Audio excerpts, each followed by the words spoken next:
ஆகாதுமா, கண்ணை தொடச்சிக்கோ. அத்தை சொன்னா கேப்பியா இல்லையா? அத்தை அம்மா,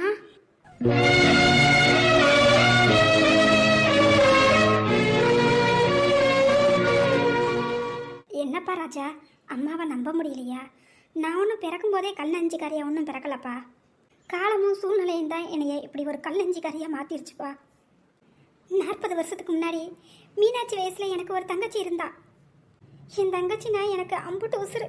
என் தங்கச்சியை அப்போவே என் குழந்தை போல நான் நல்லா பார்த்துக்குவேன். என் தங்கச்சி மனசார ஒருத்தனை காதலிச்சா. அந்த பையனை என் தங்கச்சியை மனசார விரும்பினான். என் தங்கச்சி எங்கள் அப்பா அம்மாட்ட வந்து நான் மனசார ஒரு பையனை விரும்புகிறேன், அந்த பையனையே எனக்கு கல்யாணம் பண்ணி வைங்க அப்படின்னு சொல்லிட்டு எங்கள் அம்மாட்ட கேட்டப்ப எங்கள் அம்மாவும் எங்கள் அப்பாவும் அதுக்கு முடியாதுன்னு சொல்லிட்டாங்க. அதுக்கப்புறமா எங்கள் அப்பா அம்மா சொல்லாலையும் செயலாலையும் அவளை ரொம்ப காயப்படுத்தினாங்க. கொஞ்ச நாள் அவள் பித்து பிடிச்சவ போல அப்படியே வீட்டுக்குள்ளே உட்காந்துருந்தா. அதுக்கப்புறமா ஒரு நாள் அவள் எங்கள் வீட்லேயே தற்கொலை பண்ணிக்கிட்டா. கண்ணு முன்னாடியே என் தங்கச்சி செத்து போனதை என்னால் தாங்க முடியல. அந்த குற்ற உணர்ச்சியிலேருந்து இன்னும் என்னால் மீள முடியல. தினம் தினம் அந்த குற்ற உணர்ச்சி என்னை கொண்டுக்கிட்டே இருக்கு. அந்த வலி என் மனசுக்குள்ளே இருந்ததால தான் இந்த உலகத்து மேலே இருந்த ஆத்திரத்தால் நான் இப்படி ஒரு கோபக்காரியாக மாறிட்டேன். என் தங்கச்சிக்கு நேர்ந்த அந்த அநியாயம் அதே மாதிரி இன்னொரு பெண்ணுக்கும் என் மகனுக்கும் நான் நடக்க விட்டுருவேனா? அப்போ நீங்கள் என்னப்பா ராஜா, நான் இவ்வளவு சொல்லியும் என் மேலே உனக்கு இன்னும் நம்பிக்கை வரலையா? அத்தை நீங்க சொல்றது இதுக்கு மேலே இந்த அத்தை மாறிட்டேன்னு உங்களுக்கு எப்படிமா நான் சொல்ல? இவ இனிமே இந்த வீட்டோட மருமக மட்டும் இல்லை, கடவுளை இந்த வீட்டுக்கு கொடுத்த வரம்மா. நான் அப்படித்தான் நினைக்கிறேன். அம்மா, நீங்கள் இப்படி மாறுறதுக்கு வேற ஏதாவது காரணம் இருக்காம்மா? இருக்குப்பா விக்கி, கண்டிப்பாக சொல்கிறேன். போன வாரம் வனசா ஒரு விசேஷத்துக்கு 2 நாளாக ஊருக்கு போயிருந்தாளே, அன்னைக்கு எனக்கு பயங்கரமான காய்ச்சல் வந்து படுத்த படக்கி ஆயிட்டேன். அப்போ எனக்கு சுயநினைவே இல்லாமல் போயிடுச்சு. மீனாட்சி தான் என் கூடவே இருந்துச்சு. அக்கா தான் ஊரில் இல்லையே, இந்த அத்தை என்னையும் எங்கள் அக்காவையும் எப்படிலாம் கஷ்டப்படுத்துச்சு அப்படின்னு கொஞ்சம் கூட யோசிக்காம இந்த மீனாட்சி விடிய விடிய என் பக்கத்துலேயே உட்காந்து என் தலையில் துணியை நனைச்சி போட்டுக்கிட்டு என் கை கால்களை அமுக்கி விட்டுக்கிட்டு என்னைய குளிப்பாட்டி எனக்கு நேரத்துக்கு சாப்பாடு கொடுத்து எனக்கு நேரத்துக்கு மருந்து மாத்திரையெல்லாம் கொடுத்து என்னைய ஒரு பெத்த தாய் போல இந்த மீனாட்சி என்னைய பார்த்துக்கிட்டாப்பா. மீனாட்சி என்னைக்கு இந்த வீட்டுக்கு வந்துச்சோ அன்னையிலேருந்து இந்த மீனாட்சியை ஒரு நாள் கூட நான் நிம்மதியாக சந்தோஷமாக இருக்க விடலை. அவளை சொல்லாலும் செயலாலும் நான் கஷ்டப்படுத்திக்கிட்டே இருந்தேன். ஆனால் எனக்கு உடம்பு சரியில்லாமல் போனப்ப இந்த மீனாட்சி அதை பற்றி ஒரு நிமிஷம் கூட யோசிக்கல. என்னைய ஒரு பெத்த தாய் போல நல்லா பார்த்துக்குச்சு.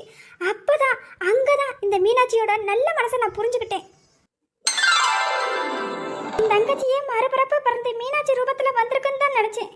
அத்தை என்ன மன்னிச்சிருங்க அத்தை, நான் உங்களை தப்பாவே புரிஞ்சுக்கிட்டேன். இல்லைம்மா மனசா, நீ என்கிட்ட மன்னிப்பெல்லாம் கேட்க வேண்டாம்.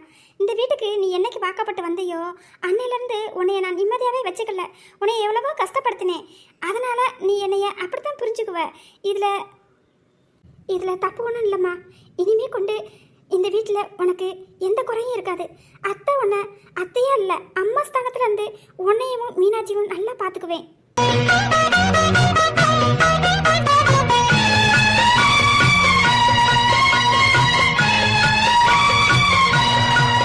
மீனாட்சி, நான் இவ்வளோ சொல்லியும் நீ ஏமா அழுதுகிட்டே இருக்க? கண்ணை தொடமா. இந்த அத்தை மேலே உனக்கு நம்பிக்கை இல்லையா?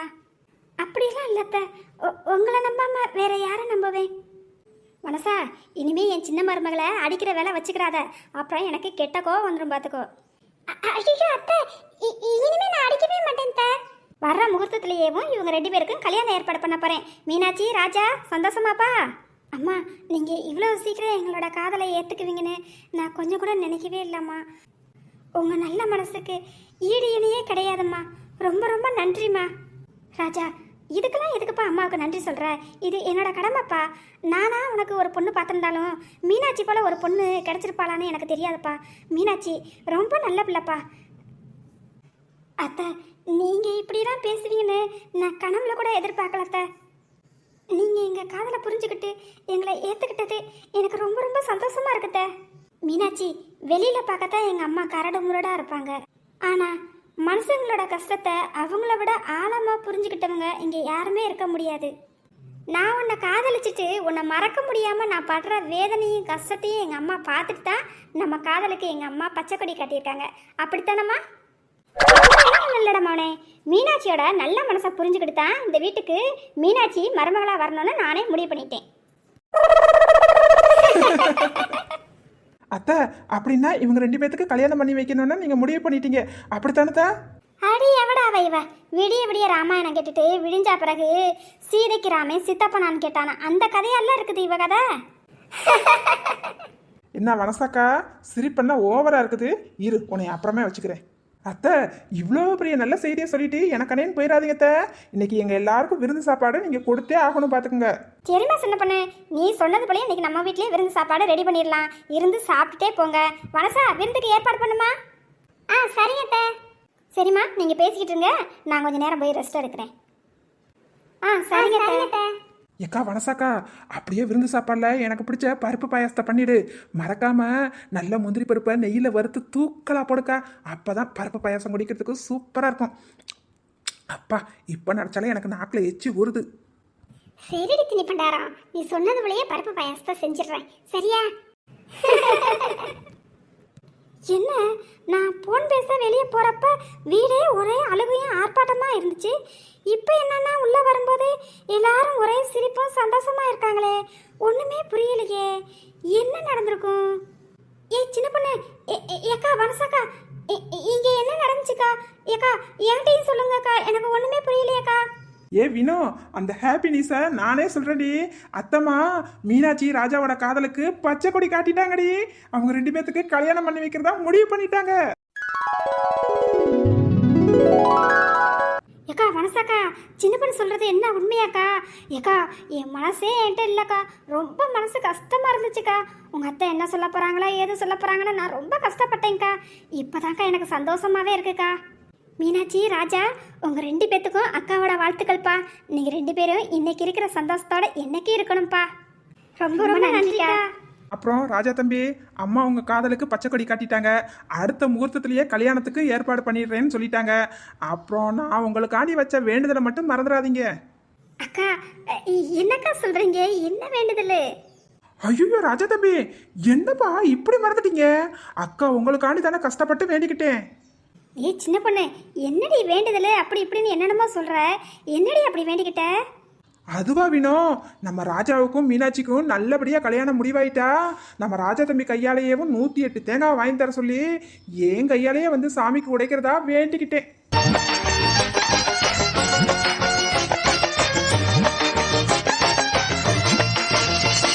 நீ வச்சுக்கிட்டா 108 தேங்காய் நீ தானடி வாங்கி உடைக்கணும்.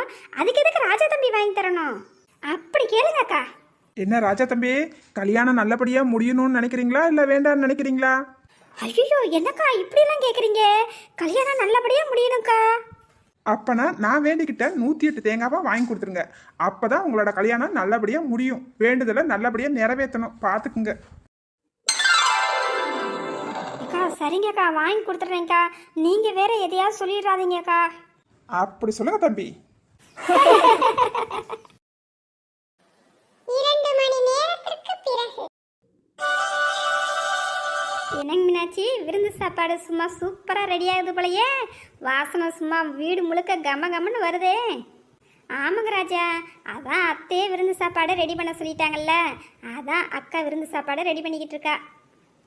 ஐயோ ராஜா, என்ன ராஜா இப்படி வந்து கையை பிடிச்சிக்கிட்டு நிற்கிறீங்க? யாராவது பாத்திர போகிறாங்க, விடுங்க ராஜா. மீனாட்சி, என்ன மீனாட்சி இன்னும் நீங்கள் எப்படி பயப்படுறீங்க? அம்மா தான் நம்ம காதலுக்கு பச்சை கொடி காட்டிட்டாங்கல்ல, அப்புறம் என்ன மீனாட்சி? ஷோ ராஜா, கையை விடுங்க. யாராவது பார்த்தா தப்பாக நினச்சிக்கிற போகிறாங்க ராஜா. கையை விடுங்க ராஜா. மீனாட்சி, எதுக்கு இப்போ இப்படி பார்த்தாடுறீங்க? என்கிட்ட பேசுனா யாரும் உங்களை தப்பாக நினைக்க மாட்டாங்க மீனாட்சி. ராஜா, கையை விடுங்க ராஜா. அக்கா அடுப்படிக்கு வேலைக்கு கூப்பிட்டுருந்தாங்க, நான் போகிறேன் ராஜா. கையை விடுங்க ராஜா. மீனாட்சி, இப்போ நான் உங்கள் கையை விடணும்னா இன்னும் ஒரு 10 நிமிஷத்தில் நம்ம தோட்டத்தில் இருக்கிற கிணத்தடிக்கு நீங்கள் வரணும். அதுக்கு நீங்கள் சரின்னு சொல்லுங்கள், இப்போவே உங்கள் கையை விட்டுறேன். ஓகேவா மீனாட்சி? ஷோ ராஜா, உங்களுக்கு என்ன ஆச்சு? ஏன் இப்படியெல்லாம் சொல்லிக்கிட்டு இருக்கீங்க? விடுங்க ராஜா, எனக்கு ரொம்ப வேலை இருக்குது, அதெல்லாம் என்னால் எங்கேயும் வர முடியாது. விடுங்க ராஜா. நீ வரேன்னு சொல்லாமல் உன் கையை நான் விட மாட்டேன். சொல்லுங்க மீனாட்சி, வரேன்னு சொல்லுங்க மீனாட்சி. ஐயோ ராஜா, என்ன ராஜா சின்ன குழந்தை போல அடம் பிடிச்சுக்கிட்டு இருக்கீங்க? கையை விடுங்க ராஜா.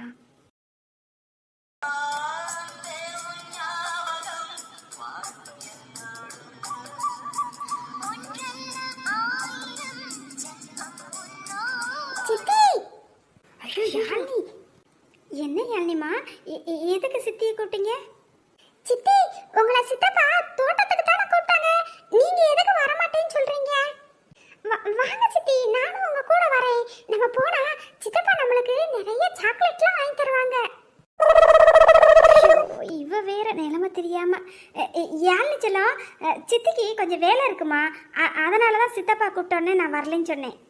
தங்கப்பிள்ள, சரியான நேரத்துக்கு தாண்டா வந்திருக்கிற. உங்க சித்தியை நான் கூப்பிட்டா வரமாட்டேன்னு சொல்றாடா செல்லம். நீ அதை வர சொல்லு செல்லம். சொல்றேன் சித்தப்பா, நீங்க கவலைப்படாதீங்க. சித்தி நீங்க சித்தப்பா கூப்பிட்டது போல தோட்டத்து பக்கம் போறீங்களா, இல்ல நான் போய் உங்களை அம்மாட்ட சொல்லி கொடுக்கவா? ஐயோ ராஜா, என்ன இவ இப்படி சொல்றா? எனக்கு ஒன்றும் புரியலங்க. என்னன்னு தெரியலையே. இருங்க கேட்போம்.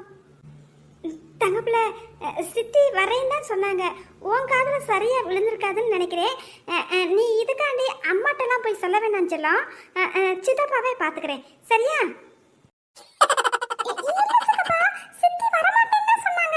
நீங்க என்னைய போய் சொல்லி ஏமாத்த பாக்குறீங்க. நான் போய் அம்மாட்ட சொல்லியே தருவேன். அம்மா அம்மா.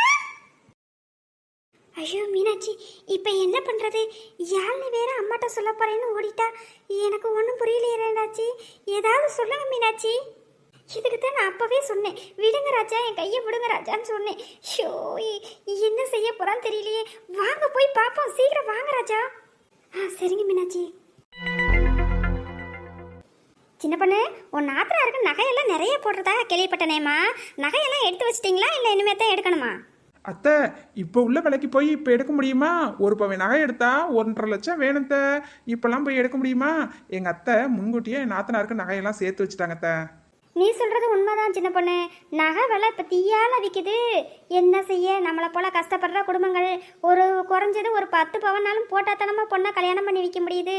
என்ன செய்ய, கஷ்டப்பட்டு கடன்பட்டு வாங்கி தான் பொண்ணுக்கு நகையை வாங்கி போட்டு கல்யாணத்தை பண்ண வேண்டியதாக இருக்குது. இந்த தங்க விலை என்னைக்கு தான் ஏழாபாளைகள்லாம் எடுக்கிறாப்புல குறைய போதாம்மா தெரியல. அத்தை, சீமான் அண்ணே சொல்வாரே, வாய்ப்பில்லை ராஜா வாய்ப்பில்லைன்னு சொல்லுவாரே, அதே போல தான் தங்க விலையை குறையிறதுக்கு வாய்ப்பே இல்லைத்த. ஆமாங்கத்த, எங்கள் ஊரில் கூட ரொம்ப கஷ்டப்படுற குடும்பத்த. அந்த குடும்பத்தில் வந்து மாப்பிள்ளை பார்க்க வந்தவன் 10 பவுனுக்கு நகை போட்டால் தான் பொண்ணை கட்டுவேன்னு சொல்கிறான். அந்த குடும்பத்தில் 3 பொம்பளை பிள்ளைங்கத்த. ஒவ்வொரு பிள்ளைகளுக்கும் 10 பவன்னு போட்டால் 3 பிள்ளைகளுக்கும் 30 பவன். இந்த காலத்தில் எடுக்க முடியுமாத்த? பாவம், அந்த குடும்பத்தில் அந்த பொண்ணுக்கு 10 பவன் போட மாட்டேன்னு சொன்னோடனே கல்யாணமே நின்று போச்சுத்த. ஆமாம்மா, நீ சொல்கிறது போல தான் நிறைய பிள்ளைகளுக்கு கல்யாணம் பண்ணி வைக்காம பெற்றவங்க கண்ணீரோடு தவிச்சுக்கிட்டு இருக்காங்க. என்ன செய்யறது, எல்லாம் கடவுள் விட்ட வழிதான். ஏ மனசாக்கா, வயிறு கப கப கபன்னு பசிக்குதுக்கா. விருந்து சாப்பாடை ரெடி பண்ணிட்டியா இல்லையாக்கா? என்னக்கா, அப்போலேருந்து வாசனை வரதுக்கு அதுக்கு எனக்கு பசியே தாங்க முடியலக்கா. இவ ஒருத்தி ஆக்க பொறுத்தவனுக்கு ஆற பொறுக்காதுன்னு சொல்ற கதை தான் இவ கதை. அடே, விருந்து சாப்பாடுலாம் ரெடி ஆயிடுச்சுடி, சாப்பிட கூப்பிடலான்னு சொல்லி தான் நானும் வந்தேன். வாங்க எல்லாரும் சாப்பிடலாம். அத்தா வாங்கத்தா சாப்பிடலாம். அம்மா அம்மா அம்மா அம்மா, அங்க பாருங்கம்மா, சித்தி சொன்ன பேச்சே கேட்க மாட்டாங்க. அம்மா யாருமா, எதுக்கு இப்படி விழுந்தடிச்சு ஓடியார? என்ன சித்தி கேட்கல, என்ன சொல்ற? அம்மா சொல்றேம்மா. அம்மா, சித்தப்பா சித்திய கிணத்தடிக்கு வர சொல்லி கூப்பிட்டாங்களா?